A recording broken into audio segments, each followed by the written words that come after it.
Welcome to the Front End Nerdery Podcast, Season 3.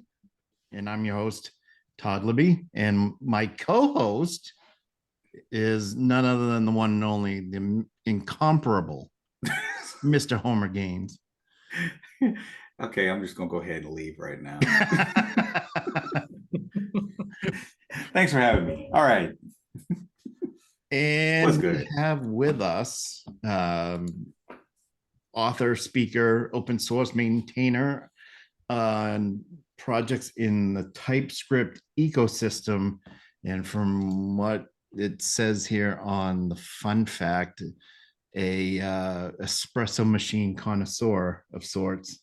We have Josh Goldberg. Josh, how are you? I do it all. I'm good. Thanks for having me.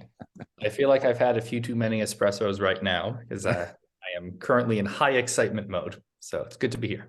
Gotcha. Well, it's great to have you here. I've been wanting to actually get you on the podcast for a while now because I saw you on a podcast and I totally spaced out on which one it was. But you were talking about, I think it was it Syntax maybe? Were you on Syntax? I believe so. Yeah. Might have been Syntax. Maybe one of that family of podcasts. Yeah, or Shop Talk, one of those two. But I don't have the book yet, but this weekend I'm going to go out and buy the book because I am interested in diving into TypeScript myself. So let's go into the book, shall we? Yeah. For anybody like me, my first question would be, I've played around with it enough to try and try to fix the errors that show up with the squiggly red lines we all love. And that's how I learn how to kind of fix things.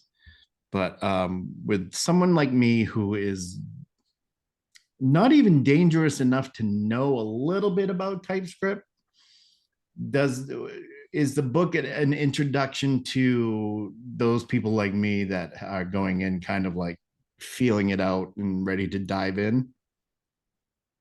Yes. By the way, I realized I've been Googling the background. It's JS Party might have been the one I was on.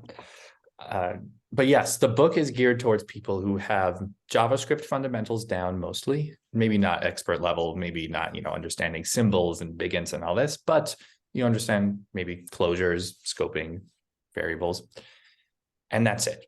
You don't need to know C# or Java or C++ or Rust or any other languages that have types in them.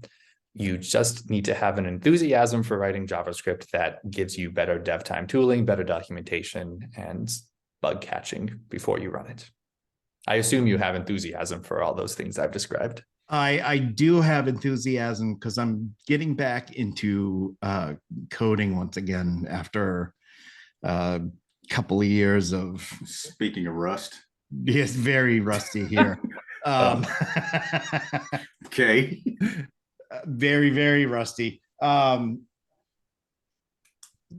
What appealed to me was some of the benefits that I've read about TypeScript.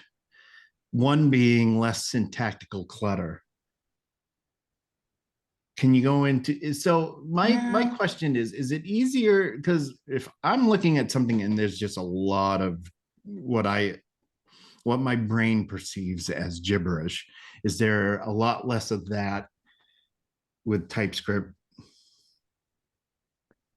Less is a hard word to quantify or qualify. Yeah, I was about to say the same thing. I wouldn't say you find less because like I've seen some TypeScript that looks like it was obfuscated and it was written straight out. So I'm with you. When it looks very esoteric, you're like, what in the world did you write? But then you also have some devs who have nice, clean, approachable code where they write not for those who just are like matrix level, but for the layman, for us common folk that just like want to be able to read it and understand what's going on and make changes accordingly if we need to. So I wouldn't say it does that, but Depends Yeah. on the authoring style, so to speak. Yeah. Well, like any other code, I guess you could say. So Yeah. let me ask you this then, Josh. What are the benefits of TypeScript, of using TypeScript? Good question. At the cost of having to learn a little bit more syntax, which when used either improperly or to describe complex logic, as Homer said, is at risk of becoming obscure and seemingly obfuscated looking, you get a few things. You get, and we can dive into each of these in detail, of course, you get better documentation of your code, a better standard than any of the existing, say, JS doc style comments in JavaScript to describe what's supposed to happen, the intent, not just the values. You get bug catching or misuse catching, where because you're type annotating your code, TypeScript can let you know if, say, you pass a number to somewhere that's supposed to be a string. And you get better development time tooling. TypeScript can help you find all references, go to definition, rename, refactor, and so on. So you become a slightly slower developer in the very, very short term, but a much faster, much more stable, much less likely to cause bugs developer in the long term. Okay. And I'll give one example of why this is really nice that I think might speak to your interests. Accessibility. I have at times used TypeScript to enforce that certain props are provided or certain attributes are given to elements, such that you can make sure people are providing, let's say, either a label or a description of what labels the element, which means that you can, before someone even runs the code, make sure that the things that are required for some area of code are provided to it. And you can do that by enforcing that they actually provide those things, and you can document that they exist. And you can, even with fancy lint integrations for real power users, give ways to automatically fill that out for people that wouldn't have been easy or even possible with just JavaScript. Well, that's How does that sound? Okay. Okay, so that it intrigues me more and more and more then. I did my homework, I'm very interested in seeing how this speaks to you. Yes. I'm trying. Yeah, I'm a stickler for accessible code and everything. So no, I appreciate that. Homer, I don't know if you have any questions.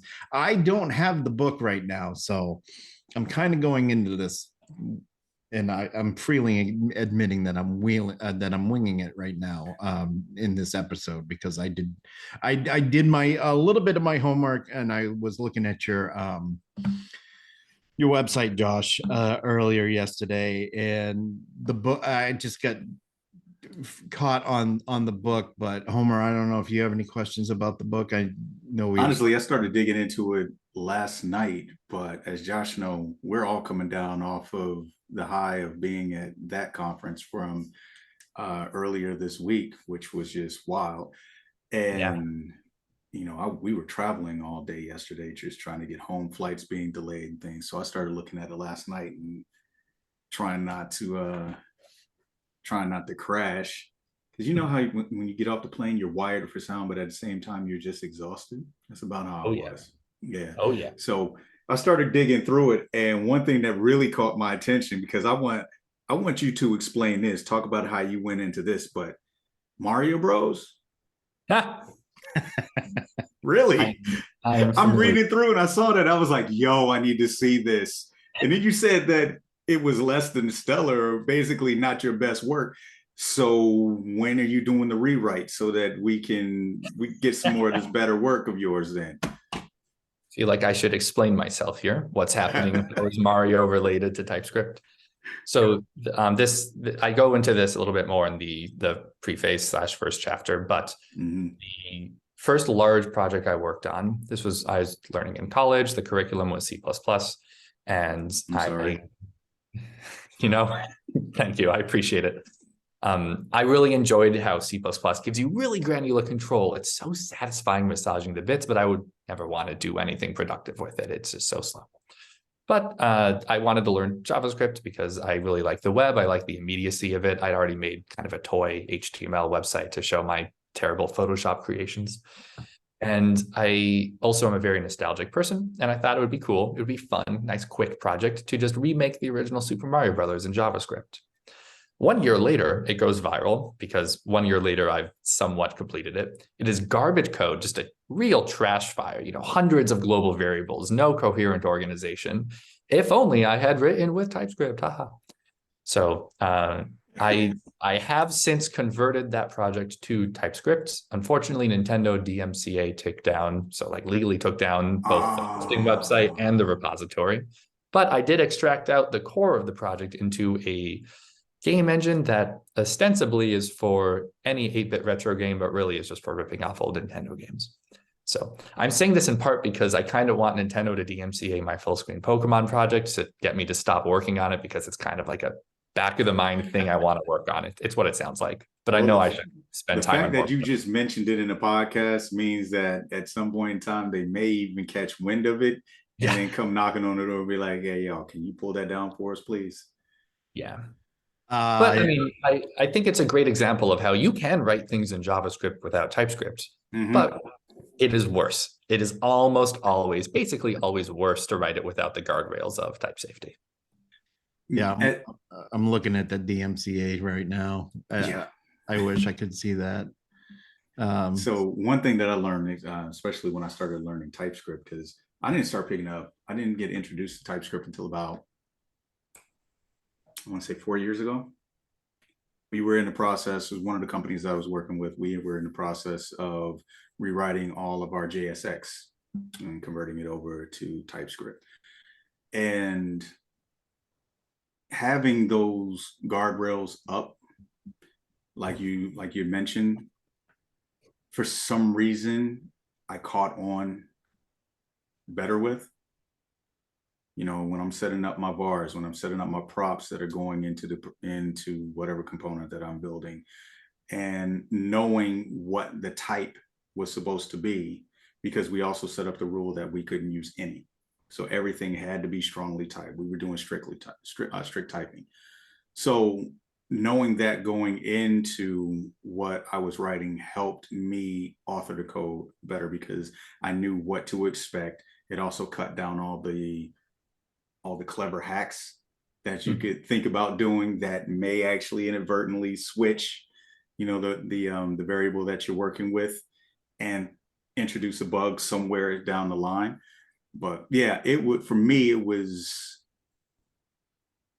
I wouldn't say easier, but it was more relaxed once I started working with TypeScript as opposed to just vanilla JavaScript.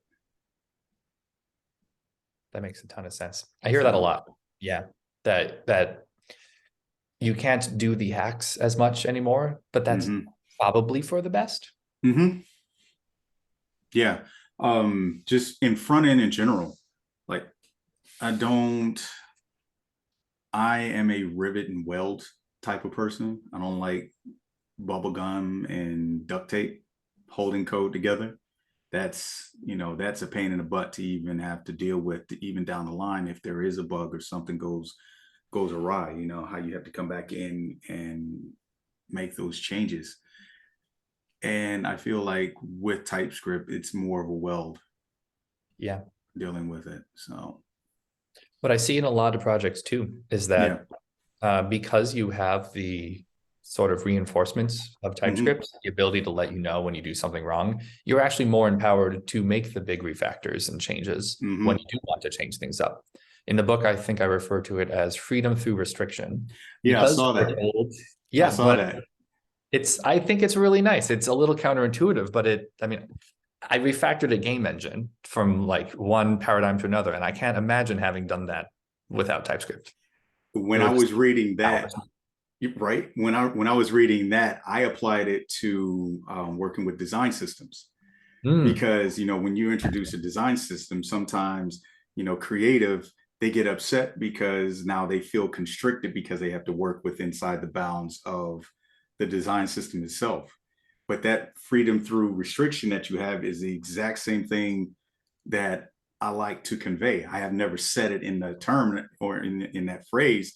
I was like, that phrase is dope. I'm still in that. So just letting you know. I would love it if you stole it. Please do. All right. Gotcha. So go ahead. No, go ahead. I got a totally different question. Go for it. For someone like me who likes to dive in with both feet, I don't read the manual and I just want to learn. That explains a lot. That it does explain a lot. You should see some of my older code, like my Perl and PHP stuff. How many times did you hit the bottom of the pool? Every time. Every time. No diving. Okay. Sometimes head first. Exactly. Would this book benefit me? Yes. Okay. And I'll tell you why. You don't do things exactly the way I typically do, but that's okay. There are all sorts of different ways of learning. The book also comes with a set of projects. They're online, open source on my GitHub, or rather on the book's GitHub org. And if you want to, you can just go into each of the projects and do the projects. Heck, you don't even need the book for them. Just refer back to the book as you need if you want. But I do think that as you are going through code and learning the intentionally hard way, which things you don't yet know, it is really useful to have a description of the foundational concepts behind it. You can learn why it is that TypeScript doesn't let you assign a string to a number or vice versa, and learn that the hard way. But it's also really nice to know that, okay, TypeScript has a type system that differentiates between primitives like string and number and literals like hi and 1, 2, 3. So going back and forth between them in whatever order, as long as you're going back and forth between those theoretical and practical understandings, is, I think, a good way to learn no matter what. Mm-hmm. Yeah. Okay. So then this book definitely is for me. Oh yeah, it definitely is, because the way that I like to learn is hands-on and by actually doing it. But what I also prefer is having someone who can explain the why something has to be done, as opposed to this is just how you do it and just let it go out there. Because when you're doing it that way, it's almost like you just memorize the answers to a question without actually internalizing and understanding the full meaning of the answer. And that's what I like about your book as well. So as I was reading through it, I was getting the why certain things are the way that they are. Don't ask me to pull those out right now, because it was as I was perusing through it and I was like, yes, this is exactly what is speaking to me. I get it. But I like that style that you have. So Thank you. I appreciate you saying that. But there was one part that I didn't check on, and I'm looking now. So yeah, I'm cheating. I'm Googling, but old school way. Do you go into testing? No. Okay. Because that was going to be my other thing with like testing, writing tests with TypeScript and getting through, because that's actually the next level of where I am in my TypeScript journey. So there are a couple of reasons why I don't go into testing in the book, even though I would have loved to. Because it would have been another book. Yeah, pretty much. I mean, it would have been another book, and it would have been another book every 6 months, because who knows? Facts. I just switched from Jest to VTest in a bunch of my projects, and I'm thinking of switching back or to something else. It's the whole situation. They're all great in different ways. Yeah. But also, I try to avoid any frameworks or languages other than TypeScript and JavaScript and any libraries in the book, because A, they all change so much, but B, I wanted the book to really focus on the language fundamentals of really practicing the language, not just being, high and mighty theoretical. This is structural typing, but like really understanding TypeScript and how to write TypeScript itself. Right. Because you can take those concepts to any framework, library, whatever that, it can be used with TypeScript. And testing is a really interesting example of that. Testing code tends to be a little different, not significantly, but a little different than production, whatever you call it, code, non-test code, but it uses the same foundational fundamentals. So if you understand, say, implicit any's, how function typing works and so on, you can generally do testing, hopefully, depending on your test framework. Gotcha. Yeah. We're using Jest now, and I like it. I actually found Cypress relaxing. Like it's weird. I like to debug Cypress tests, but that's a whole nother therapy session that we could go into with that one. So let's talk about your talk that you did this weekend, or it feels like it was the weekend. It was literally over the week. Let's talk about that. Yeah. Let's talk about your that conference presentation. How'd you feel that went? I really liked it. Actually, what was the title and all that good stuff? Sure, yeah. For those out there in TV land that don't know what this is. Yes, for those poor souls who did not attend that Conf Texas 2023 specifically. Sorry, Todd. He don't count. Oh well, What you we're like expect? lifting our hands here, like Exactly. So I gave two things in that conf. I gave an 8-hour TypeScript workshop, which was actually the first 8-hour workshop I've ever given. Though it feels weird to call it that because we had a 1-hour lunch break and project breakouts and 5 to 10 minute breaks every 40 minutes. But then also, and this one I think you and yours, Homer, attended and were absolute fantastic audience members to have. You know, cheering in the back. It was fantastic. Thanks to you, your family. But it was design systems, maximum consistency, minimum effort, or some variation of that. Yeah. And I think you and I both are enthusiastic about both design systems and TypeScript, which is a very nice thing to bond on. But my thesis for the talk was that people are constantly rewriting the same thing over and over again. I started the talk with a, has this ever happened to you? Image of like 9 buttons, each slightly different, you know, different radius, different color, slightly, some of them inaccessible for contrast, presumably some of them implemented as divs instead of buttons. And design systems let you just write something once, have the one good canonical way, and then that's it. No one can waste their time recreating it. Indeed. Which is, can you imagine living your life not like that now that you've experienced design systems? It's a hack out there. Honestly, I don't, I don't have enough to pull out, but I would definitely be grasping for some strands of hair that's left to start just snatching my head back for that, because I remember when we didn't have it. Yeah. And just how varied and fragmented the UI would be. And, you know, from one view to the next, your application is looking like 12 different other applications. It was like, why are we doing? And then you had some developers who had a design eye, and then you'd have other developers who did not have that design eye, and you could tell in those instances. So yeah, having the design systems is just primo. But that, you know what, too, that also speaks to the maturity of the organization as well. Yeah, because not every organization is going to bring in a design system or feels that a design system is worth the time to even introduce, to be able to maintain the branding standards for the company. You know, we're using Bootstrap, or we're using, you know, Tailwind to manage all that. It's like, triggered. Just a little. That's for Twitter. That's an argument for Twitter. Let's move on. Did you see the look? Goodness. Oh man. I saw rage and fury coming out there. It's just a comment, Todd. The reality is people do use it, regardless if you and I don't approve of it, or we're not necessarily approve of it. It's not our cup of tea. But still, you know, you have those teams who are using it to build inconsistency in their applications. And then Josh and I are just like, now let's go ahead and pull in a design system to help with all that, so you're not doing the same thing over and over and over. Yeah.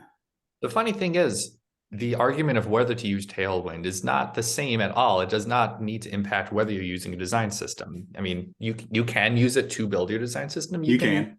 Not Tailwind. I mean, it's fine. But yeah, let's debate Tailwind versus TypeScript, which is a real tweet I've actually seen, and it really upset me. Wait, you're serious? I have seen, I think it was a joke, but you never know on Twitter. It had to be. That jQuery versus PHP. Right? You know, I'm just, that type of thing. Oh, okay. I can only imagine people taking that serious and then trying to make the leap between the two. I'm trying to wrap my head around this part of the conversation. So we left you way back, made a left at Albuquerque, and you just stopped. You did. Okay, got you. But to take it back, to your point, I think it does require discipline on the side of an organization to really adopt and use a design system. And it's true for any one good way of doing things, whether it's a visual or set of components one good way, or an architectural framework. People are always going to think that they know better. And sometimes they do know better. But is that slightly better thing they know really worth the cost of diverging, creating something new, taking the time to create it, and then taking the time long-term to maintain it? Almost always no. So you see this really bizarre pattern where at first before a design system is even thought of, a company or org's website might look like a bunch of different ones. And you can tell which team wrote which page because of how good or bad or different it is. Exactly. And then you can tell which teams have adopted the design systems because they look standard. And that's a difference you can tell which, because oftentimes the teams pages that look best are the teams that don't actually have the design-minded people. They're the ones who aren't resisting the design system because they know better. They're just going along with it. So you get this weird situation where the worse the team is in terms of personnel staffing at visuals, the better their stuff looks. And then eventually everyone gets onto the design system. This is not every company, but it is a fun trend that I have seen and enjoyed. Yeah, it is definitely something that I've seen over the past, I want to say close to 8 years with the two that I've worked on. So yeah, just watching things evolve, but still amazing, still amazing. Still a fun space to be in. Was it you and I, were we talking about Canvas? No. I'm trying to remember who I was having a conversation with. We just had that conversation about half an hour ago, Homer. Yes, I know it was with you, Todd. But I had it earlier this week, and I'm trying to remember who I had that conversation with, because we were talking about Canvas and accessibility. And we were going into how these complex, it started off, we were talking about Flash, the days of Flash, and how people started to use Canvas to develop new complex interactive UIs, in addition to obviously with the JavaScript and everything.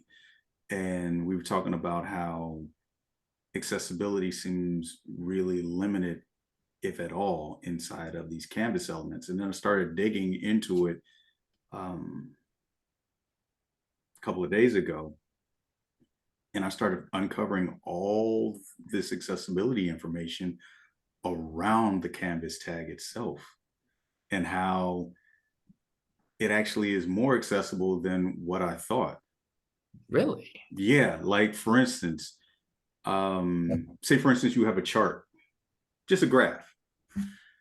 If you're inside of a PDF, you would use, like if you're remediating a PDF, you would describe the chart in a PDF just like you would any other image on a website using alt description. Same thing with the Canvas element. You can put an image role, or an image, or role equals image or role equals figure on a Canvas element, and then use the ARIA label to describe what it is, to apply, for less of a better word, the alt description.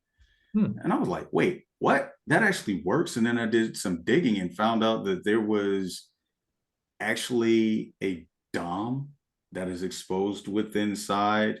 It's a shadow DOM that's exposed inside the Canvas element that's been around since like 2014. Really? Yeah.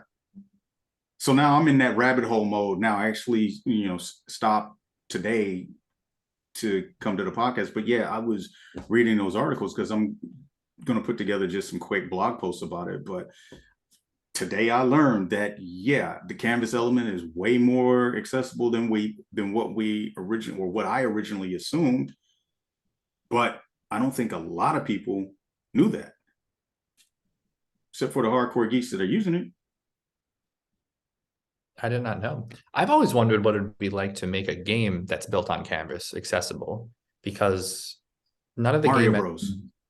I'm sorry? I said Mario Bros. Yeah, specifically Mario and Pokemon. Yeah, for my purposes, because I made the UI, like there's a React or Preact now based HTML UI, Nice. UI around them that they come with in my game, but Yeah, the Canvas is just completely like I don't know, like how would you make that, especially if it's a character running through the screen, like at what levels would you be able to make that accessible? It's a lovely investigation, I'm sure. I just haven't gone into it. You know what? And game dev, game accessibility is almost, you know what? I almost see that industry being years ahead of where we are on the web, because of how they are really focusing on it. And you have the companies also coming out with these new, assistive devices to help gamers play. Yeah, very much so. Yes. Yep. Yeah. It's beautiful. So that It's so nice to see little nuggets of goodness in the world, like game accessibility being light years ahead. That's nice. Fills the heart. Yeah. Yes, it does. Yes, it does. Even though you still see the trolls out there talking about why do games need to be accessible, and you just block them quickly and get them on out the way. So, but you were saying like an accessible game. How would we do that? What would that actually look like? So first off, it's a complex image.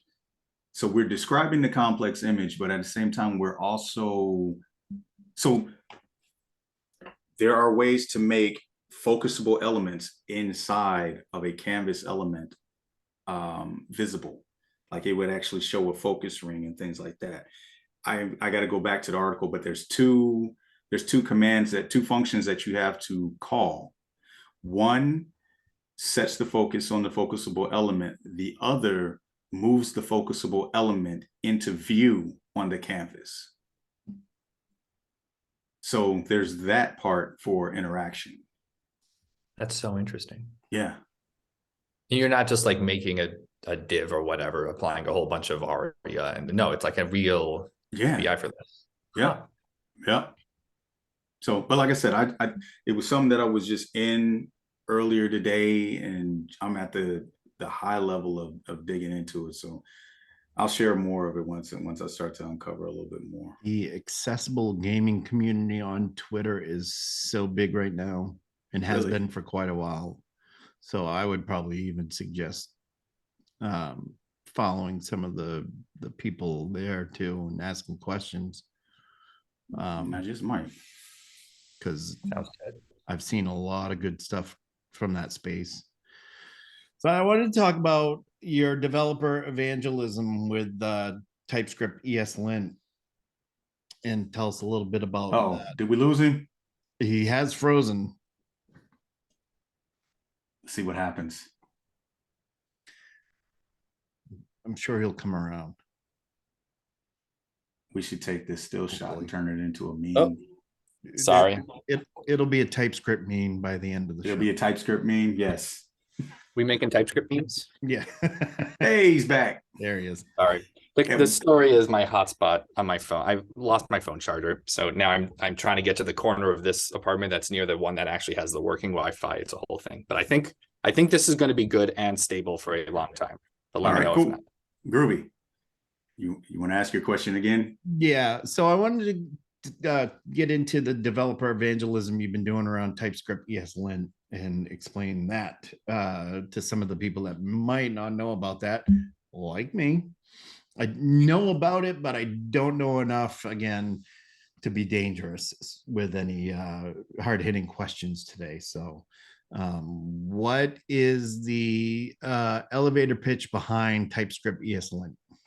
Sure. There are two levels of elevator pitch I can give. One, which I think is convincing enough for it to exist, and then two, which makes it really exciting. The first is that TypeScript ESLint is the tooling that lets you run ESLint and Prettier on TypeScript. So full stop, that makes it a very important project because we all like formatting our code automatically with Prettier or similar, and ESLint linting our code. We may not like it, but it is very important and good. TypeScript ESLint also provides a lot of really good lint rules, ESLint lint rules, that are tailored to TypeScript code. And it provides APIs that let people's custom lint rules be much more powerful, actually use the power of the TypeScript type checker. So for example, we can detect whether you're, say, using a for in loop over an object over an array rather than an object, which is kind of a no-no in JavaScript.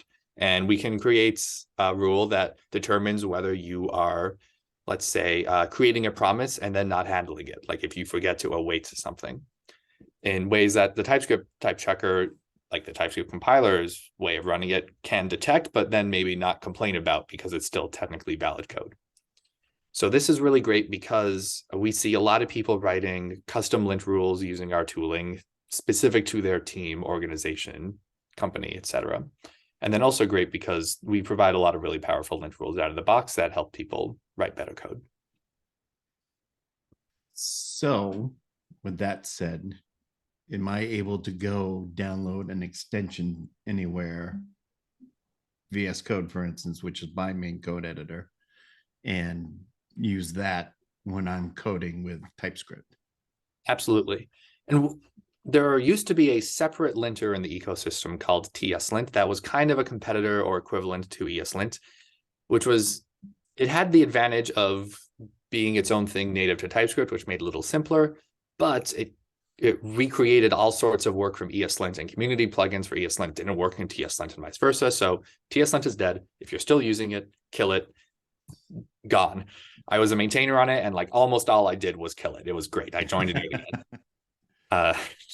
But no, TypeScript ESLint is just a parser set of extensions and lint rules for ESLint. So if you're using the standard ESLint extension in VS Code or your other editor, it will work. Okay. Similar to how if you have like any other ESLint extension, like for Vue or Angular or whatnot, it'll still just work with the ESLint tooling. Yeah, that I use ESLint, so great. It's awesome. We use it on our side too, and I love it. I know where I work, we use a lot of there's a lot of TypeScript that we're doing, and I know that is something that you play around with. Now, you said in your guest form response that you overhauled the docs, and I love me some good documentation. So can you go over what you've overhauled in your docs? And I'm curious also you said you fixed a bunch of common user pain points. Yes. What were those pain points? Sure. Well, the first big pain point was the docs. And I really want to give a shout out to the three other maintainers on TypeScript ESLint, Brad Zacher, who's been doing a lot of work for a long time, James Henry, also a lot of work, also created the project along with some folks from ESLint, and Sita Chen or Josh Sina, who's a relatively newer maintainer and like really helped us out from the Docusaurus site, which is the site generator we're built on. And yeah, prior to 2021 end of, I think we didn't have a website, I want to say. There wasn't one until I think around then. And there was just a bunch of markdown files in the repo, somewhat well organized.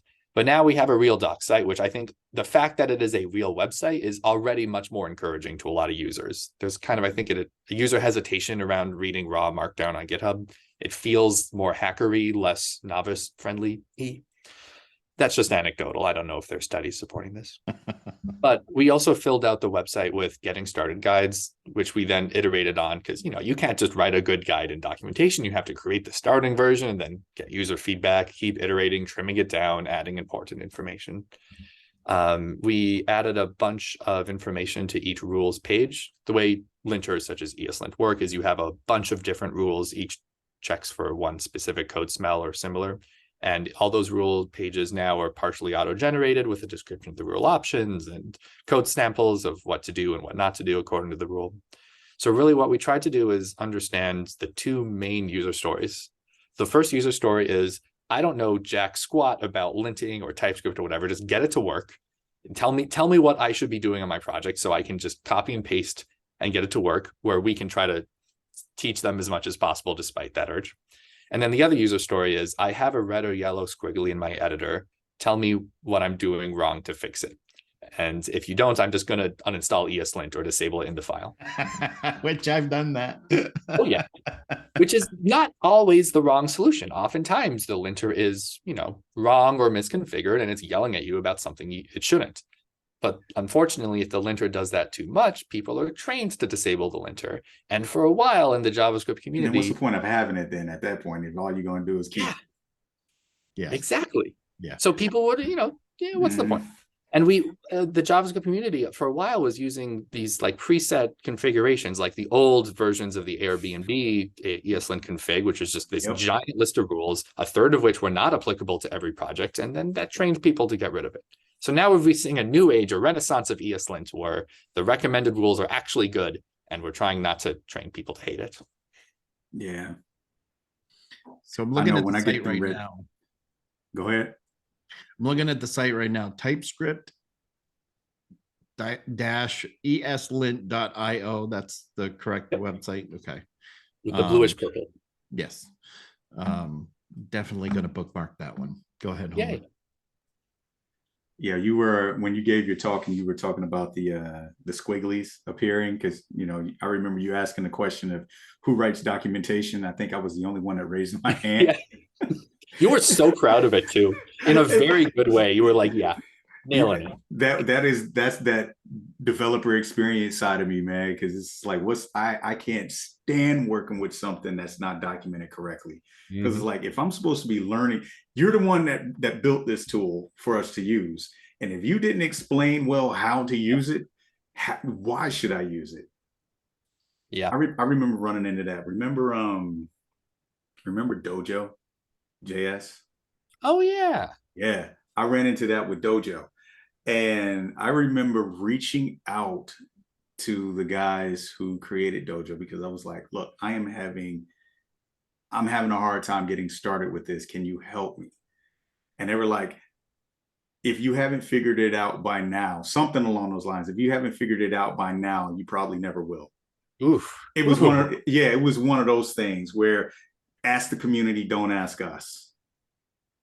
And at that point, I was like, you know what? Screw it. I'm never using this again. Yeah. Your documentation is trash, and clearly your attitude is trash. So it's like, holla back. I'm out. So, but yeah, the documentation side. But you're talking about the squigglies. Oh, it irks me whenever I see the squigglies. Not in a bad way. It's just that I feel like I have to fix every single one that goes through. And I've recently learned that some of them are more like warnings as opposed to just immediately fix. Like my build will still pass if there's one or two in there. Like I was working on something today and I had 2 red squigglies and I had to fight the urge to go down the rabbit hole. Oh boy. To figure out what they were. Build still passed, everything still went through. They were just kind of like these alerts letting me know that there was something in this legacy file that might need to be changed. So, this is such an unexpectedly deep philosophical practical debate, and it's one of my favorite things. What is an error in the context of things that don't actually prevent your code from compiling and being run? In TypeScript land, you could have a syntax error, which is like, you put like ASDF semicolon dash dash whatever, like some invalid code, which blocks the code from running. Then you could have a type error, which should not block your code from running locally. It's just you put like, number or undefined instead of number. And like, it's probably wrong, but your code can still run. Then you have a lint complaint of something that is a guaranteed bug versus a lint complaint of something that's a probable bug versus just like a stylistic thing, use Pascal case instead of camel case. And at all of these things, it is what one could refer to as an error, or except for the for the syntax error. So anything that's in the type system or lesser, arguably a warning. So should you fail the build on which of those? And I would posit that in most projects, it is a good idea to fail CI, fail the build, block the pull request or whatever on any of those things, even though you might want to display the TypeScript ones as red squigglies and the ESLint ones as yellow squigglies just to differentiate them. Because if you allow a whole bunch of complaints in the code base from any of those things, then people will learn to ignore them. And then you have the same situation as before when we just, completely remove the tool altogether for right. Yeah. Well, what I learned was, like, especially like when we turned on strict mode. The application started bleeding everywhere. Yeah. It's all kinds of red can be mean. It can be real mean. It's a bully. It gives 0 F's about your feelings at all. You're like, this code I wrote, it's immaculate, it's efficient, it moves through.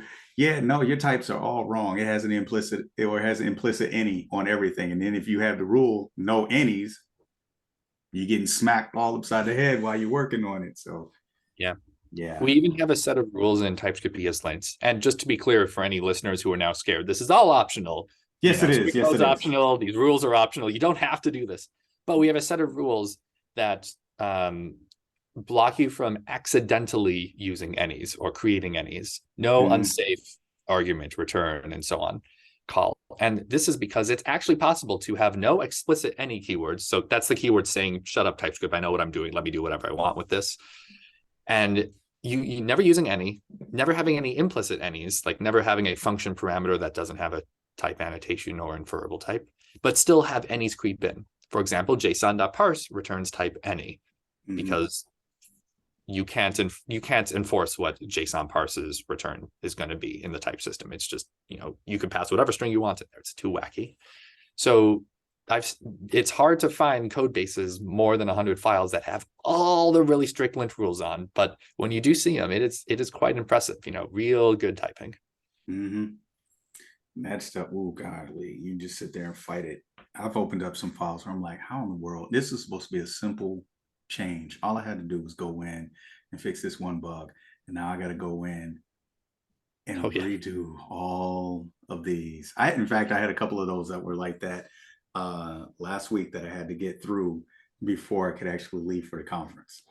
There's one I didn't want to leave my team with them. It was just like, that's just cruel. I appreciate your instincts. Sorry, go ahead. I definitely. So I'm in this conversation and I don't like it because I'm one of those people who if I see a red squiggly line, I got to fix it. Got to. Or if I see a yellow one, I got to fix it. And I'll sit here like I did, it was a few weeks ago, and I'm playing around with some stuff, and red squiggly line, yellow squiggly line, fix the red squiggly line, 4 more yellow squiggly lines shows up. So yeah, I definitely feel that for sure. And if you really want to raise your anxiety level a little bit more, go ahead and throw on the alley linter. Oh no, I already have that. And yeah. And open up a legacy file and just see all the red just pop up. Yeah. Oh yeah. Yeah. I have a story about this. I was once on a team that was doing some code that was so old that Visual Studio just gave up and slapped red squiggly on the entire file. It was so incomprehensible. This was some legacy code that no longer exists, I'm told, within Microsoft in the business division, and some acquisition they'd done years and years ago. It was not a normal C# templating language, not the normal Razor code. This like predates whatever you'd use today. And also it was from years of projects being rushed over and over again. So, there are like 10 files that are the same, but for 2 characters. Oh yeah. Nightmare to work in. Good times. I'm told the team has finally, over the years, like been able to get rid of it and clean it up and make it much better for their sake. That's a good thing. Yeah, those things they're stress inducing. That's for sure. Yeah. Yes, they are. Yeah, buckle up, Todd. Yeah. Well, I got this new office chair, but it was mine. My cat took it. I have it. I'm renting it out right now. My cat sits in my chair now, so I have to buy. Okay, I was about to say, I'm like, what? How did you get Debo by your cat? Oh, easily. It's me. You've hung out with me before, Homer. Come on. Yeah, but you're a big dude. It's the cat. Yeah. Not unless he handing out them skibbity paps to you.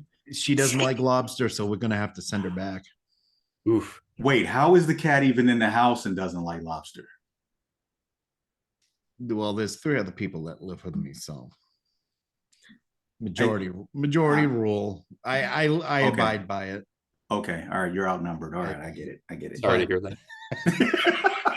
Yeah. These are my condolences. Yeah. So the other thing I wanted to touch on is you mentioned the open contributions project, which I don't of course I didn't do my homework because this week I've been lazy, but could you tell us a little bit about that? And I know about open source. I've done open source work for a long time. Cut me in half, count the rings. Can you go into that a little bit? I was about to lecture you on open source accessibility and community, but I figured I'll save the lecture. I'm stuck. He said, cut me in half and count the rings. Right? I know, like a tree. I know, but it was just like the visual of that. I was like, You come with some phrases, man. I'm just saying, you always have something really unique come out of your face. It's got to be a main thing. Kind of, yeah. Okay. Imagining each ring would be like a lobster shell with the little white meat and okay. Yeah. Yeah. Yeah, so part of the reason why Open Contributions Project is not a known phrase to either of you is because it's not a thing yet, or it's very new. It's a project that I'm starting up. Recording time is around middle end of January. I'm hoping to have it really fleshed out within the next few months. Like this is a 2023 era thing, not January.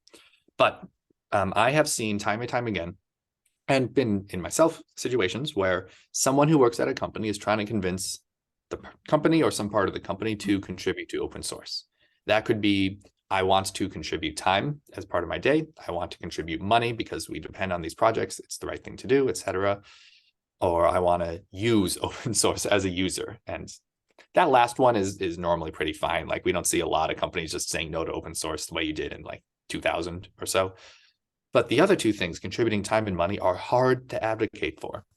There are a lot of good reasons why you should contribute to open source, but in my experience, it has been very hard to find real convincing arguments in favor of them, arguments that are not just correct, but compelling. So that's what I want the Open Contributions Project to be. I want it to be a set of resources to start that just really help people explain to whatever decision maker they're trying to convince, manager, PM, finance person, hey, this is why we should contribute to open source. This is why it's a net positive for us. And that alone, I think, is going to be really helpful. And I've been doing a lot of user calls, a lot of them with Rafael Scarler from GitHub, one of the dev avocados there. And we just keep seeing people going, huh, yeah, this would be really nice. Let me know when you have something. And eventually I'd love to create some sort of like positive call out service that like hot spotlights companies, highlights the open contributions they do. But for now, it's just going to be a set of resources. Awesome. And I have that pulled up here. We're going to have all these links in the show notes and everything. So definitely going to put that together when we're through here. But I'm looking at it right now and definitely I have just bookmarked it because I'm very interested in this. Thanks. And hey, if you, either of you, anyone wants to help out, we are so early stage. We don't even have a logo yet. Someone is working on specifically that, but we're about to have a website eventually. There are going to be a whole bunch of articles or explainers to fill out. I kind of want like an interactive, like choose your adventure to get to the 3 paragraphs you should send someone creator. I really hate that this actually would be kind of a good use case for ChatGPT of like explaining, you know, I am this, talking to that with this personal context, making me whatever. But yeah, a lot of work to do in data science, authoring, English professor stuff, like all sorts of things, not just coding. So would love anyone's help. All right, cool, groovy. That sounds great. I'm down for that. Always down to help. Yay. I'm curious, do either of you have a unhappy story or happy story from trying to get someone to sponsor open source at a company? Oh, that's a good question. Yeah, mine was, my horror story involved my design team and upper management. And I mean, it was over with pretty quickly, you know, because we wanted to open source our first design system because we thought that it was really clever in what we did. We had designers who were not, they weren't familiar with HTML. You know, they did not do HTML or anything like that. And there were some of the designers who even expressed that they had no desire to even write a line of code at all. So we said, cool, because our environment, our project environment ran so quickly, you know, we had to update 3 different websites every week, 3 different brands. And, you know, it was a lot of work that had to be done. Like, for instance, one particular brand, running banners across that entire brand for the coming week would take one developer at least 4 days to prepare. After we built our design system, it took 2 days to get it done, you know, stuff like that. And what we did was we built it was a templating system. We built it in brackets. Brackets was a free IDE that we were using, and it was built on JavaScript. So we were like, huh, we could just build functions into this thing and allow the designers to choose which template they wanted, and even our copywriters. So what they would do is just start up Brackets, go, say for instance, you wanted a banner with a copy on the left side as opposed to the right side. You could choose left, right, or center. This is just one of the templates that were in there. We had full-blown page templates and things like that. Well, you could go in and we had a visual diagram of which one you wanted. So all you had to do was just click on the button and it would spit out the markup for you. And we already wrote the markup so that they didn't have to worry about accessibility or anything like that. It was production ready code. And we put inside the specific tags that needed to be edited, markers, edit here, put your header here, put your body copy here, and let it ride. And then we also had all of that linked to the production style sheet at that time. So whenever they saw it render, in their browser, it was exactly how it was going to render in prod. We thought that was such a good idea that we wanted to open source it. We were just going to move forward with it. And even though it did not have any proprietary branding information in it whatsoever, our VP was basically like, nope. And if you do so, you're out of here. Just shut us down immediately. Yeah. We were like, well, dang, because imagine how helpful that could have been to anyone else that didn't have, like a coding background, but at least wanted to work with these basic templates that were very vanilla, but still effective to design with. Like our banners, they either had a solid color behind them based on the branding colors themselves, or you could just change the image path that would change the background image of the banner and have the content sitting on top of it that you needed. How many times you see that all over the web right now? You can make a design system for half the marketing websites at DevTools now, and it would be consistent and applicable. Facts. Although I do really like that a lot of them have that like really vibrant gradient color of like dark text on a white background or vice versa with a little flashes of color. I do like the current trend. It's nice. Yeah, I kind of did that with my blog graphics. And it follows the theme that I have with when I'm giving my talks, my accessibility talks. I have those gradients and gradient effects and so forth. But yeah, so that was my horror story. It really wasn't a horror story. It was like a quick horror movie with Black folks when they walk in and be like, yeah, no, I don't want any part of this, and I'm out. So yeah, that's about how it went down. I don't have a horror story, but I used to use Brackets because that was Adobe originally had made Brackets.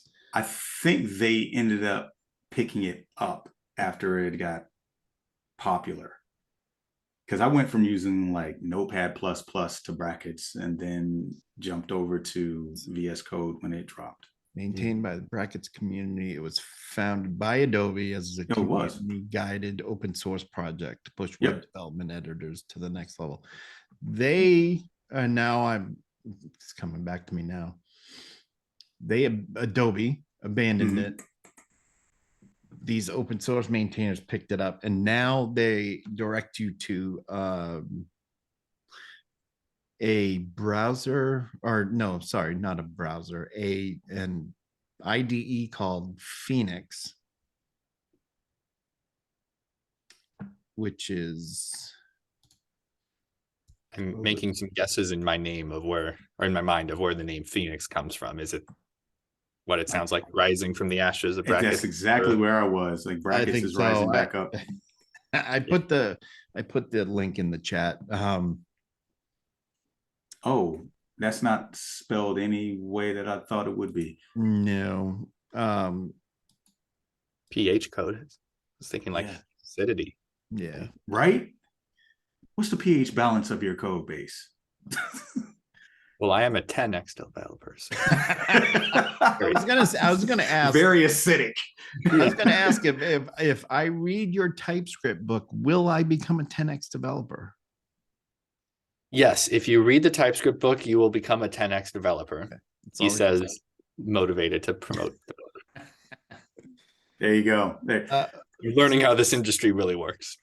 Yes. Yeah. So how talk about that process, man? What was it like? Because I noticed that your book went through 3 different revisions. It originally, the first revision was done in June of 2022. Oh, and do the they track third, those on this site? yeah, they actually track those in your book. Yeah. Well, it's about to go through another one because there are a lot of typos that I fixed. Oh, awesome. All righty then. It's just typo fixing. Gotcha.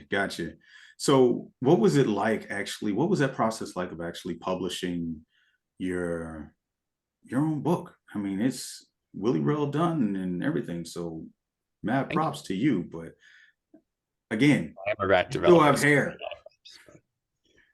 It was a lot of thrilling moments and nerve-wracking releases. So I never thought I'd be a book author. That just didn't occur to me. You know, other people do that. Similar to how for many folks, other folks are developers, and all of a sudden you're years into the job. Yep. How did that happen?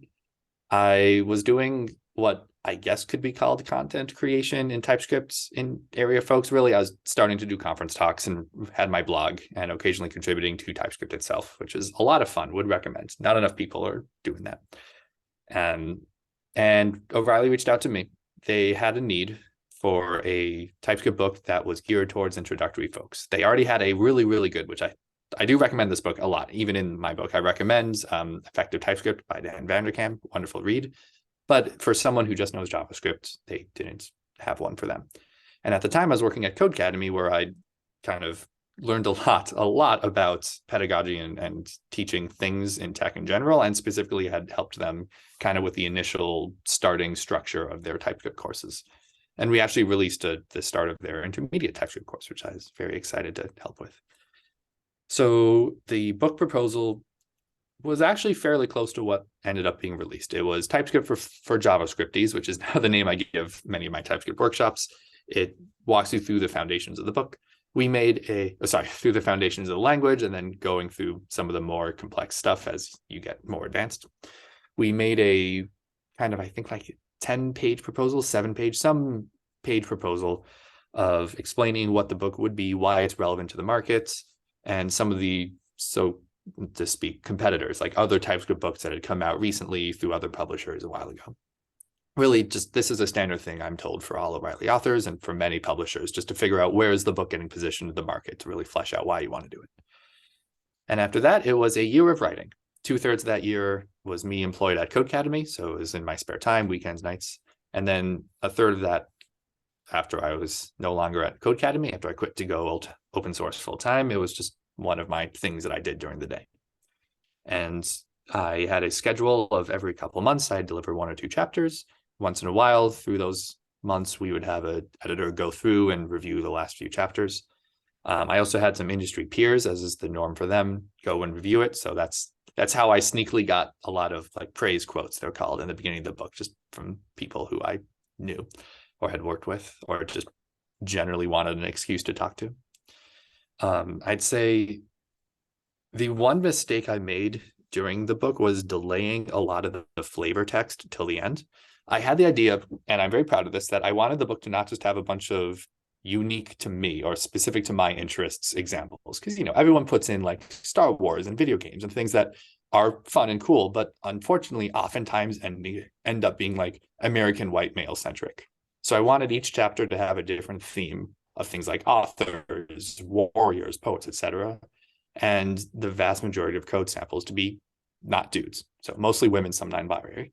I think the only dudes in there are my dad, because he's a mathematician, and there's a chapter on that, and me. Unfortunately, that means a lot of research. So many Wikipedia binges on ancient women in history. So many. I learned a lot. I ended up trying to read Wuthering Heights, which is not an easy read to get through. Oh, man. What? Wow. Okay. Props to you for that. I didn't make it all the way through the book, but the SparkNotes summary was very Me neither. Yeah. Lizzo's in there. And it's actually hard too, because if you put someone in your book, if you reference a person, then you run the risk, if they're still alive, of them ending up being a total pooper, like a real bad person. So anyone who's alive and I put in the book, like that's someone who I have high faith in not actually being a total piece of crap on the inside. Wait, hold up, time out though. But you said Lizzo. Lizzo is in like the musician. Yeah, one of yeah. The examples. the flutist, yeah, the vocalist. How'd Yeah. you okay, I can't wait to find that spot, but go ahead, give me the spoiler alert. How'd you work Lizzo into a TypeScript book? Did he freeze? It is both easier and harder than it sounds. Oh, It's okay. easier because you can just have a code internet. Is this better? Yeah, I think you're there. Sorry, it's my parents' crappy Xfinity. If you want to include the dig at Xfinity in the podcast, fine by me. We'll have that section at the end when I complain about Cox Communications here in Arizona as well. Oh, great. Just us dishing on all the internet providers. Right. Cool. Yeah, well, I'm surprised that ours hasn't gone down because they're upgrading all of the hubs in our area, and our internet has been cutting in and out just all day. Nightmare. All day. But it's been going on for the past 2.5 weeks. Must So be yeah, a lot of hubs. Yeah, well, last week a friend of mine, the hub blew up in front of his house, like literally, boom. Oh my God. Yeah, so I don't know, weird. But anyway, how'd you work Lizzo into this? It is both easier and harder than it sounds. Yeah. It's easier because you can just make a code snippet. Let's say I want to demonstrate arrays. Okay, I'll make an array of singers. Let's say the variable name is singers, Okay, and then the content are like, Lizzo, whatever, whomsoever. But in order to make good code snippets, you have to put thought into it. You can't just make some 500-line monstrosity and expect people to read through it. You have to draft something that really succinctly describes the intent of what you were trying to teach them at that time, and only that. You can't teach 5 things at once, just one. So combining that with my desire to have fun, exciting code snippets, because let's be honest, textbooks are normally boring. So the more fun you can add in without detracting from the lesson, the better. Fair. Which is hard. So I ended up just, procrastinating on that until the very end. And I went from constantly being ahead of my deliverables to being very behind at the end. And unfortunately, more typos slipped in than I wanted. So I'm still pleased with the results. But, as you saw, the online edition has some corrections. Grammarly. Yeah, well, it's things like, referring to a variable by its old name instead of its new. And I did have it like, does this word only appear once? Checker. But then if the old name appears twice, then, so. Yeah, then it slips through. All right. So I will give a shout out to Dan Vanderkam, who has a lot of good tooling for writing textbooks about TypeScript for the 5 other people in the world who are currently doing that. Very good reference. Nice. And my a friend of mine, he's always teasing me about. He was like, "When are you gonna start writing a book?" I was like, "I'm like you. I don't know. I don't even know what would I write on, man." And he was just like, "Dude, you can write a book." And he's already signed on to write the foreword on it. So I'm just like, we'll see. But mad props to you and I think everyone it's surprising. else. Thanks. I think a surprising number of people in the industry would find that given the motivation, the pressure, they could write a book. For example, for you, I would imagine you could write a very good book on design systems, maybe what it is, atomic design, and or the act of getting an organization to adopt one. I would love to see that book. Or the same thing, but with accessibility. What is accessibility on the web? Let's say, how do you get an org to go from 0 to accessible? That's a whole book, at least 2 books right there if you want. Yeah, and it's funny you say that because that's one of the ideas that I had, but we'll see. I pitched a book on accessibility to your organization to a few places, and it got see poopies. See, there's that. But you have my vote. That helps. Now you turn it into a blog, and now no one can tell you that. I just ordered your book, so it hopefully will be here by Sunday. But as you can see behind me, I have a lot of books. So a lot of the people that have written these books I've met, because I just have this thing where I have to meet these people. I have to ask a lot of questions about the book. So in a future conference, we should meet them. Exactly. That's exactly where I was going. We should meet, because I'll probably have a lot of questions for you. But I heard from a lot of people that I talked to that it is a very long process in writing a book. Now, I have a book apart books, which are the small ones up here. behind all these Mhm. all this stuff.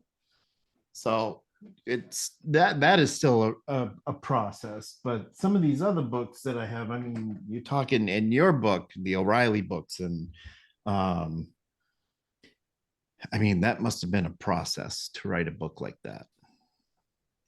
I'd say in general, for anyone who's interested, either through a publisher or what some folks are doing now is self-publishing books, figure out the outline, the rough chapters you want to write. For each chapter, figure out the prerequisites, order the chapters so that the prerequisites match up. You're doing a graph search basically for the mathematicians in the room and folks who like that stuff. Exactly. And then each chapter is just a very long, each chapter is a very long blog post, but it's a You well did put thought that out, just in there. It's, you know, it's just 400 pages. How Right. It's just, you know, that's you like like the going, oh Arrested yeah, Development theme here? Well, how JavaScript is difficult could it be? easy.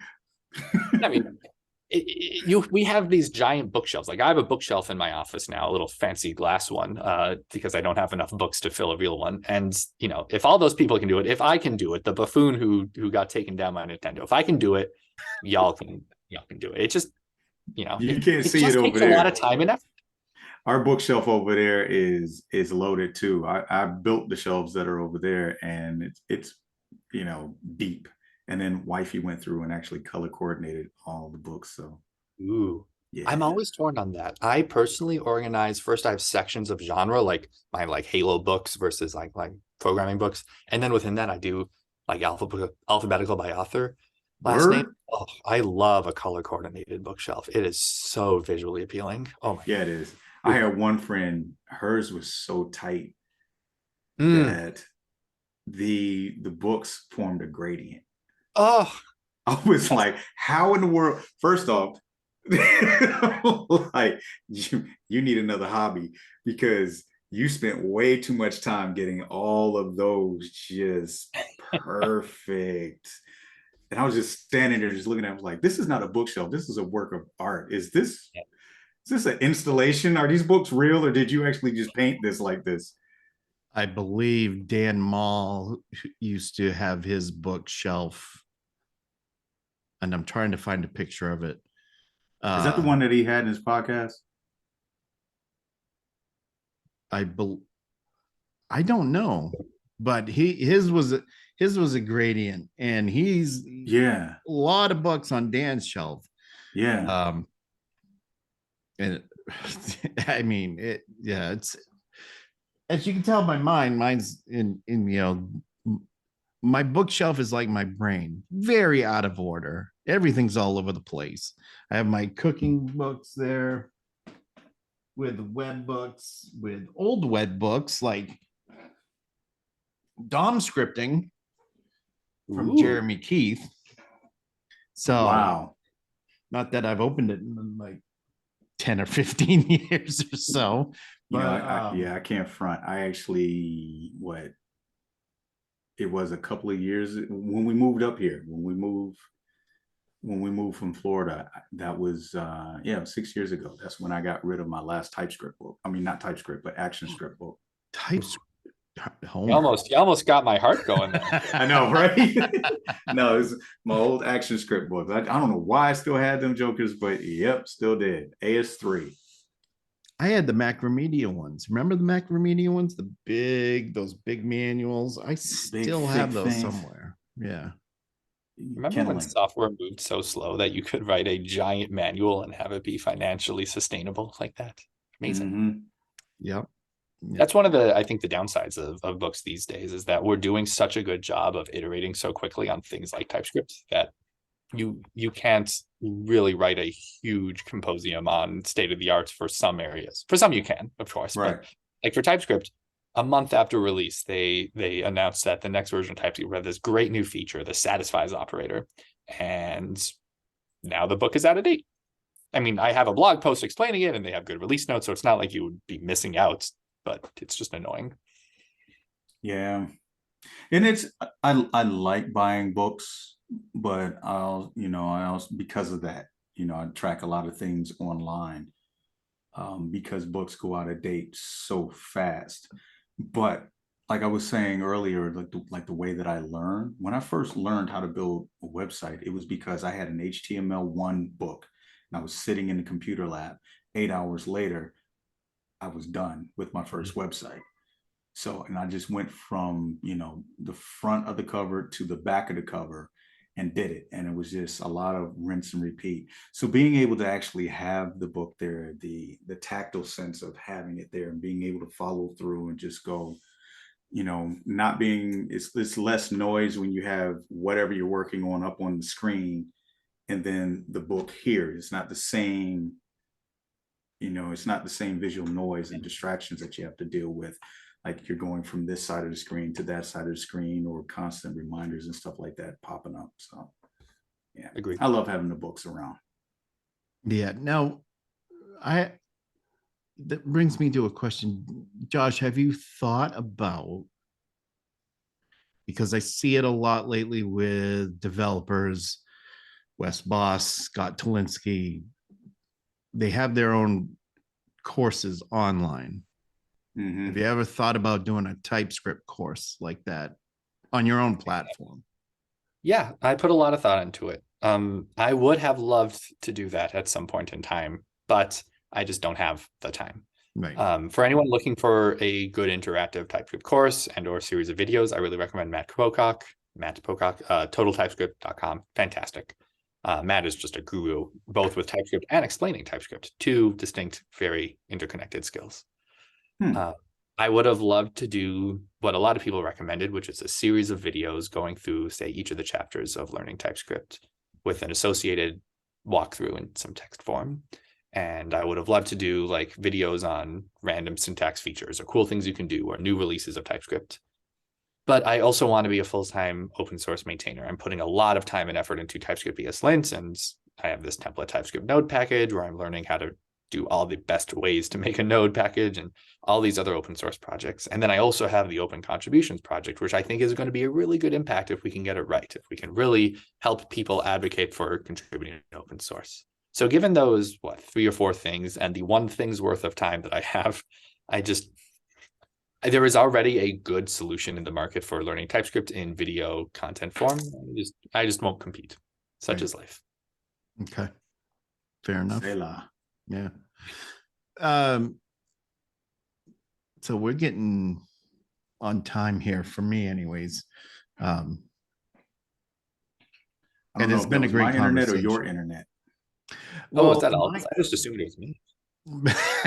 my internet surprisingly has not absolutely just packed up and left for the weekend. So, is there anything we did not ask or touch upon that you would like to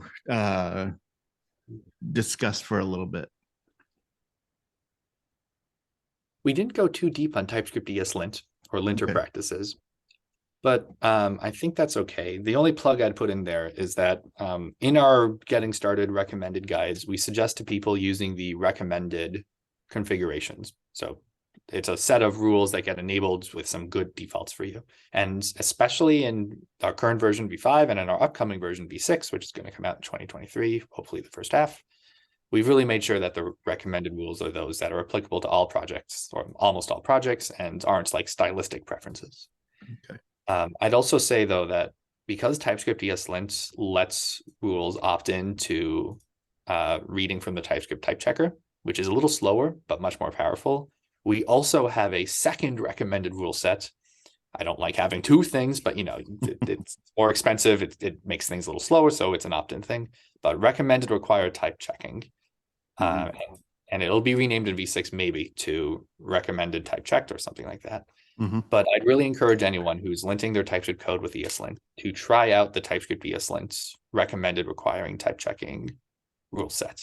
It's a little bit more to configure, just 2 or 3 more lines for most projects, and a little slower to run, but it catches some incredible bugs and mishaps that you can do in your code. Things like using promises the wrong way, or using a for loop over an array the wrong way, like a for in instead of a for of. All these random little things. It'll find cases where you're using a type assertion, the as, to change something to a type that it already is. Like it'll delete a lot of your code for you. Okay, cool. which is really nice. So highly recommend. And if anyone has any problems with TypeScript ESLint in general, or specifically that, or really wants a particular rule to be added or removed, then, let us know. Let me know. Reach out on Twitter, or I'm on Fosstodon, both as Joshua K. Goldberg. And you mentioned the site is TypeScript-ESLint.io. Yep. Okay. Sparkle emoji. Sounds good. Sparkle emoji. Indeed. Where are you speaking next? Ooh, not sure. I think Just in case folks want to see you in real life. Oh shoot, I should know this. I believe it is. So the next place I'm speaking at is going to be a meetup. I want to say it's Michigan TypeScript. I forget which city. I should know this. It's one of them. I think Ann Arbor is where it's going to be. Are you going to be up there in University of Michigan? Oh yeah, that's a thing, right? People like that. Yeah, go blue. Go blue. Sure. Sports ball. As I've recently moved to Philadelphia, I'm learning phrases like "fly Eagles" or something. Yeah, man. Sure. A New Yorker in Philly, I'm eventually going to get beat up. It's only a matter of time. There's this big Giants game happening at time of recording, and it's a whole thing. But also the next a conference I'm really excited about is Staff Plus in New York City in middle of March. I was a staff front-end developer at Codecademy for a while, and I really like the practice of being an influential engineer. So I'm going to be talking a quick little 10-minute talk there on how to complain positively, meaning how to affect positive change without annoying and inconveniencing everyone around you, which is a subject I think many developers could learn a lot of. Yep, work on them soft skills. Yep. So 2 words that you may save yourself from getting beat up is John and yins. So I highly suggest using those. I don't know what they mean. I don't know what context you use them in. You just throw them out there, and you might be able to walk down the street in Philly and nobody will hurt you. So don't do that. Todd gonna get you jacked up. All right. Okay, no, I know John. I know John. Okay.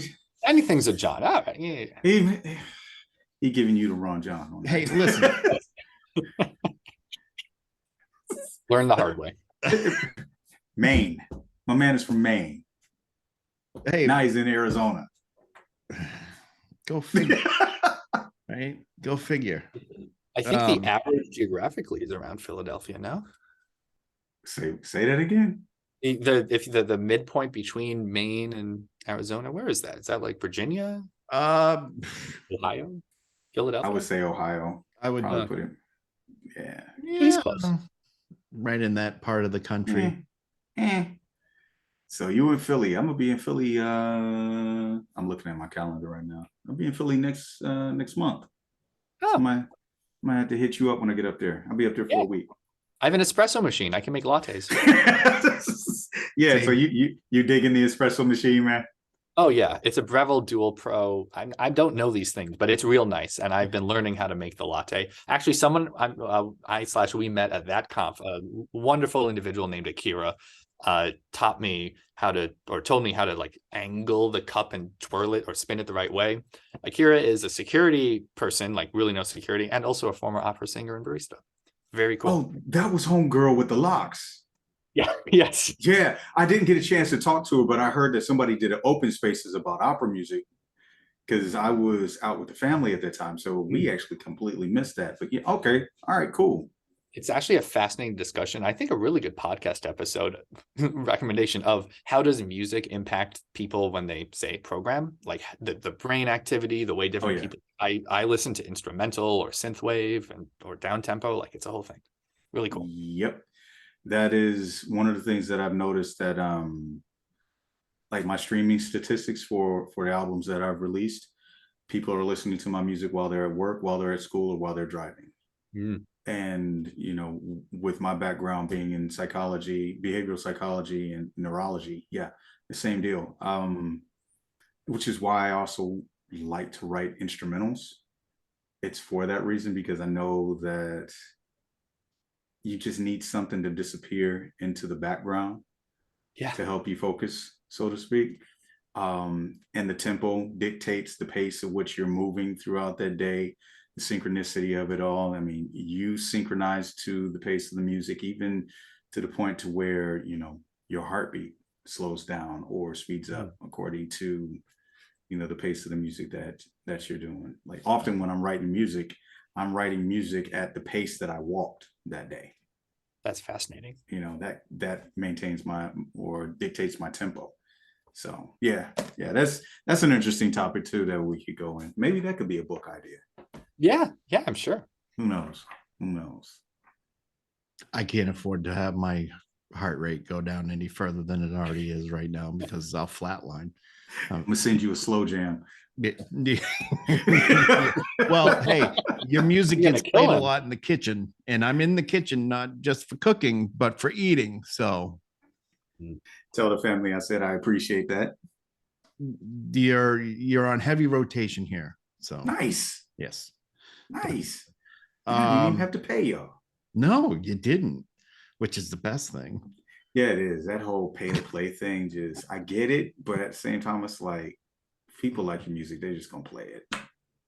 So I appreciate it. Yeah, definitely. So you're gonna be at the meetup. Any conferences, Josh, in the that you have planned that you'll be at in the future, or You know what? This is a good time for me to plug a thing. I released a blog post, how I apply to conferences, and it's on my blog.joshgoldberg.com. And in that, it links to my Notion table document page set conferences, which has a giant submissions database. Love Notion, big fan. And I have an accepted timeline view of my submissions thing, my table that shows all the places I'm going to be. So there are a few remote ones like Global Summit for Node.js and Developer Week 2023. But React Miami in in June, exactly? When is React Miami? That one I'm really excited about. So I've never been to Miami, I think. I have been to Florida mostly for family things or weddings. So really excited. Yeah, April 20th. Nice. cool. April 20th, April in Miami. Yeah, it'll be nice. It'll be nice. Only a little sunburned. Yeah, just a little. You'll be actually April. Where will I be? Nope, will not be down there. I'll be down there the month prior. I'm in Miami in March. So Close, almost. I've also been helping out with the Half Stack conferences. We're about to release a Next.js version of the site, which I'm very excited about, and I'm not sure which ones I'm going to be at. Todd, I'm sorry, I will not be seeing you in Phoenix. I'm real bummed, just couldn't make that one. But at some point, I will be at least one other Half Stack conference this year. Almost certainly at least the New York one. good deal. Yeah, I was looking at that one as well, and in getting back to that area, I haven't been in New York in quite a long time, so definitely want to hit that. I used to live there. Would recommend. Yeah, I used to visit there a lot. Know a lot of people in the city and in the area. So likewise, it's a great city to visit. What about you guys? Any conferences? Oh, do I have conferences? No. I conferenced myself out last year. I have, Half Stack Phoenix, which is coming up in a couple weeks on Friday, the 3rd of February. And then Dev Nexus in Atlanta, Georgia, the 4th through, I believe it's the 4th through the I'll be there until the 8th, but I think the conference goes on until the 7th. So devnexus.org is the website for that. Anything else? I have a ton of submissions out floating around in Sessionize and in the internet intertubes there, but internet intertubes. Homer and I have a talk submitted, or a workshop, excuse me, submitted to KCDC. So I'm keeping my fingers crossed for that one. Yeah. I also applied to that one. Real hopeful. So there's that one. I've got KCDC. It's just like Todd. I'm waiting for KCDC's CFP closes in a couple of hours. Yeah. Like it closes today is the last day for that one. But I put my submission in like day one when it went open. So I've been waiting for a while for a lot of mine to come through. So there's obviously just did that. submitted for that in Wisconsin. Waiting for KCDC. Whoa, drop my X-Wing. ViewConf coming up. Looking forward to that one. Orlando Code Camp that's possibly happening.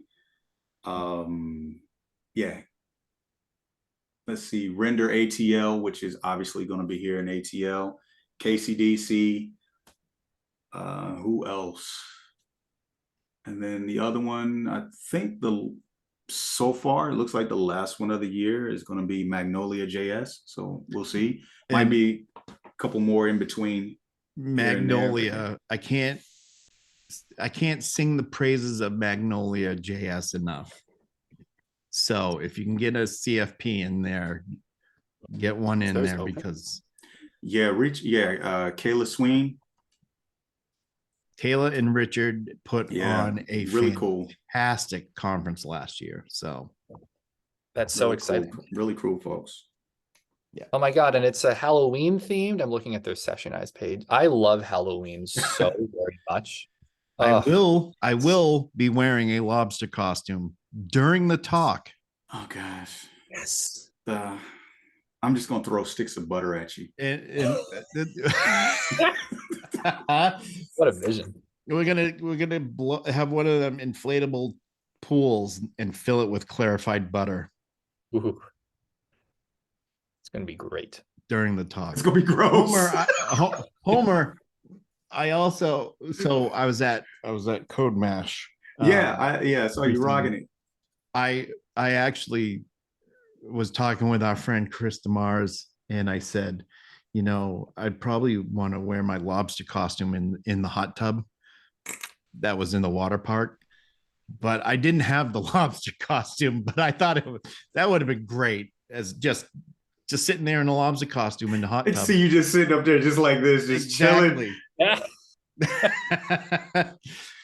So that would have lasted all of 5 minutes. Security would have showed up behind you. Excuse me, sir.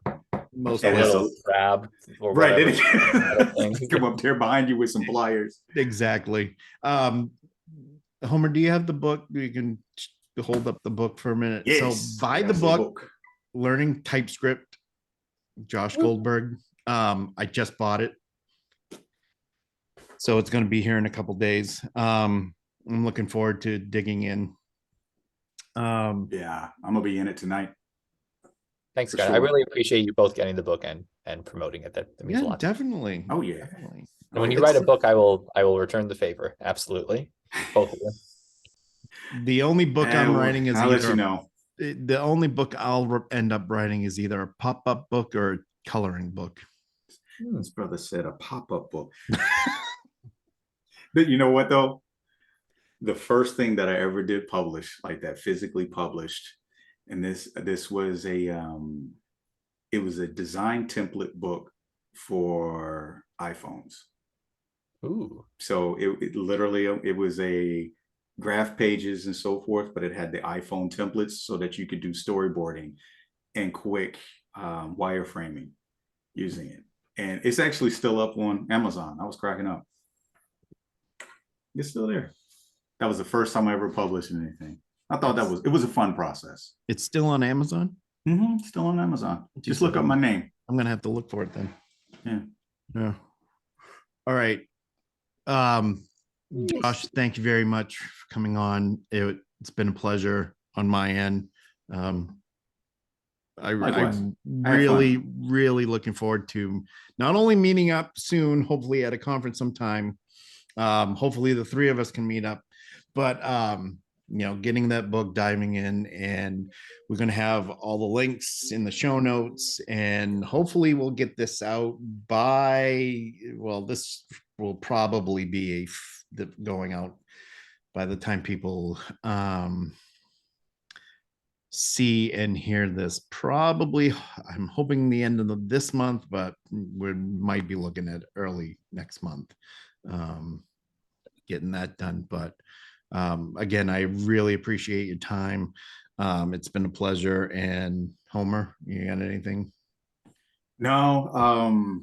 One thing I would like to say is, if we have any friends that we know of that have been impacted by the recent changes and layoffs and everything that's been going on, because it's a little rough for folks out there right now. So lean in and be supportive in any way that we can. The dev community is a strong one, and we're only better together. Yeah, For sure. definitely. I'll put it out there that if anyone wants like a resume review or a mock interview or anything, I love doing those. So it would be a indeed. symbiotic relationship. Please let me know. Indeed. Appreciate that. All right. That sounds great. So, all right. This has been the Front End Nerdery podcast. A great episode. So Indeed. go watch it, subscribe, like, do all that stuff that you hear everybody say at the end of a podcast episode. And buttons. right? Yeah, well, wherever you get your podcasts. Exactly. So we'll see you next time. Thanks, guys. Bye, everybody.